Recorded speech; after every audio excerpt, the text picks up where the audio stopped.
Қош келдің Ешкі ағай. Қалайсыз Ешкі ағай, жақсысыз ба? Сен кімді ешкі деп тұрсың, а? Апарып мен сені Афонияға қамап, ешкіңді шығарайын ба, бала? Сен арақ ішіп үйде оттап отырсың сен маған, келіп. Ешкіңді шығарамын сенің қазір. Ешкі ағай, намысыңызға тиіп кеттім ба? Мен ешкіде баққан манау, мені көрсін ба көкбасы, ешкі таппай жүрген. Дәл сен осы арақты әперіп дейтін болсам, саған жабатын болсам, сен сойып көкбасшыларға өткізіп жібереді. Как раз көкпарға салатын ешкі таппай жүр. Сол үшін нереде маңырамай кетсей, ешкі болмай. Алқаш, мен сен бар ма?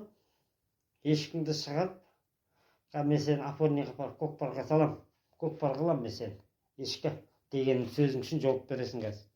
Афонияда. Сен мен Алқаш демей-ақ, өзіңнің формаңды жөндемеш, ұйқа-түйқа шығып немене, ешкі қорадан шыққасын ба азанымен? Ешкі қорадан шығып, үстіңді тазаламай, маған кепсін бәсе теке сасып атына жер.